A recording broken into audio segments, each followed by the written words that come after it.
Queria que você falasse um pouquinho de como que os gêneros e os letramentos são indissociáveis. Né? Pensar em letramentos é você pensar na capacidade de você cada vez mais circular e se apropriar da capacidade, da competência de ler e escrever em diferentes situações.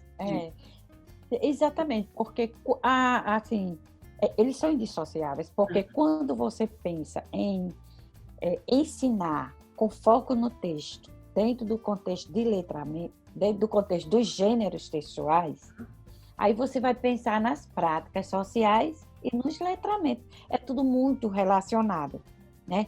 O problema que eu achei, assim, pensando na sala de aula do Brasil, claro, é que saímos de uma perspectiva gramatical tradicional, entramos numa perspectiva que vai selecionar os gêneros textuais, só que a gente não alcançou de imediato na minha compreensão, um bom encaminhamento para isso. Por quê? Porque ficou centrado na questão dos tipos de texto.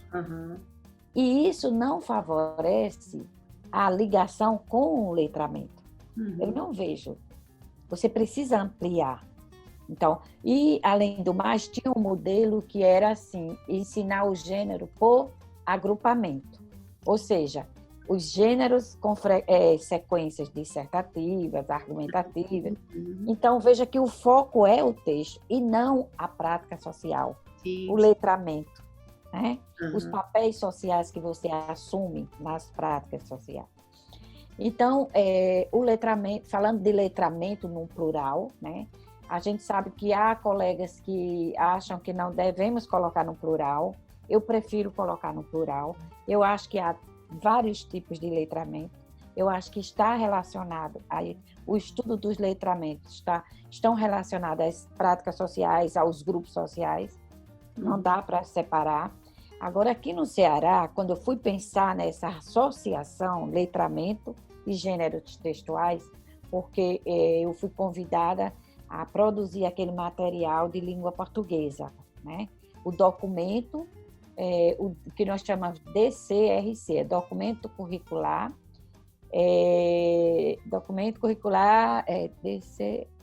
referencial do Ceará. Então, quando nós fomos fazer esse documento, uma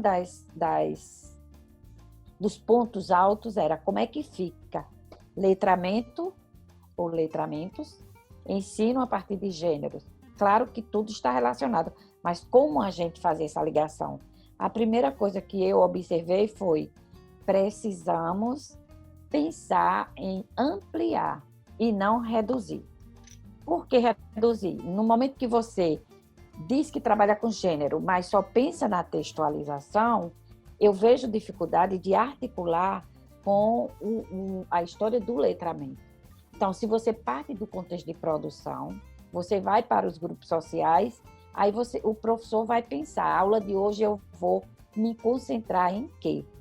Na relação letramento, práticas sociais, ou eu vou me concentrar apenas em dizer que esse texto tem predominância de narração ou descrição. Sim.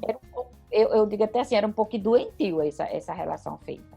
Né? Eu penso que isso foi muito fácil de fazer, essa associação no começo, e para alguns é uma coisa que ficou estagnada e fazem até hoje, a gente sabe muito bem que as pessoas estão fazendo isso até hoje, porque quando se começa a discutir gênero e se coloca e sai da dimensão do texto forma, bloco, para o texto social, discurso, o que o professor conhecia era as categorias de construção do texto, né? Que a gente passou a chamar de tipologia, mas que quando a gente estudou, eram os tipos de texto que a gente chamava, né? O narrativo, dissertativo, injuntivo, etc.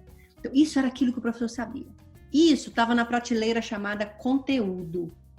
Exatamente. Então, ele agarrou isso com toda a força, porque é o que eu sei, conteúdo, e é o que eu estudei lá na minha universidade. E isso, como foi, eu lembro que na minha relação direta com o professor, como era difícil dizer isso, não é esse conteúdo. Isso é outra perspectiva, troca a sua lente, tira essa lente, põe outra lente, que é o que a gente fala da questão epistemológica, da onde você vê aquilo que você está vendo, né? Troca essa lente, porque nós estamos falando de tipologias do ponto de vista também múltiplo, que o mesmo texto tem diferentes tipologias. Não é mais uma massa, um bloco. E desvendar essas tipologias para entender a função delas na intencionalidade de quem produz é uma grande chave para você entender como que aquilo funciona ali, como gera sentido, né? E eu acho que ainda é um desafio muito grande para o nosso aluno da universidade, para o professor que está atuando como professor e para aquele que é da nossa geração, que já está lá há muito tempo, com outros modelos na cabeça, enxergar o texto e a análise do texto por esse outro viés. Enxergar a análise do texto como possibilidade de desvendar a análise linguística, do ponto de vista estrutural, a análise discursiva, do ponto de vista das vozes que circulam ali naquele texto, a análise do ponto de vista do frame, do posicionamento daquele texto no âmbito social, né? Da função, do exercício daquele texto. Essas coisas todas são muito importantes do professor, de uma maneira geral, de nós todos pensarmos quando a gente fala sobre texto, né?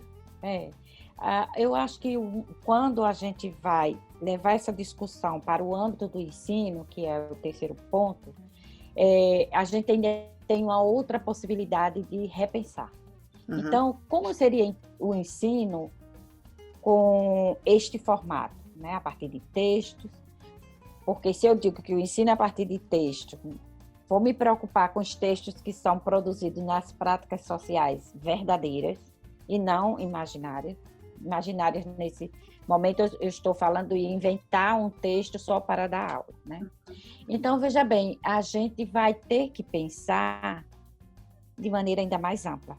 A gente vai ter que fazer relações com outras disciplinas, a gente vai ter que sair para a comunidade através de projetos, entendeu? Então, aí há uma gradação. Primeiro você pensa o letramento só de uma maneira, vamos dizer assim, específica do discurso onde é que ele se realiza, né? E depois você vai para um plano maior, que para nós que trabalhamos a partir do ISD, a abordagem é descendente.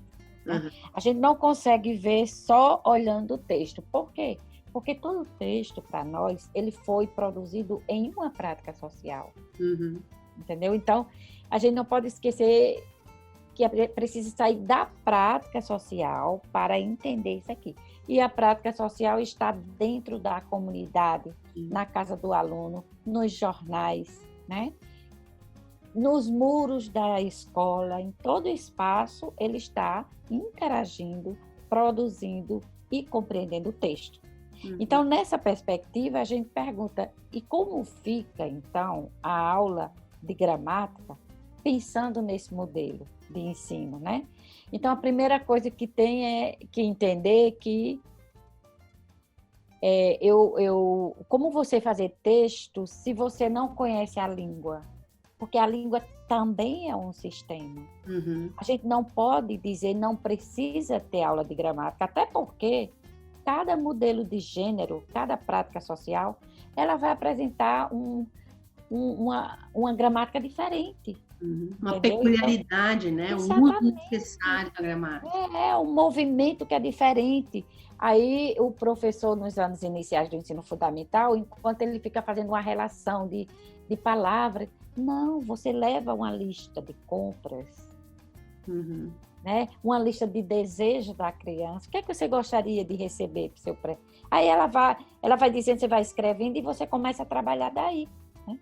Então, é uma mudança completa, eu acho, mas essa mudança não é na BNCC, ela vem sendo desenhada desde 1996, com a LDB, que faz uma releitura do próprio conceito da disciplina.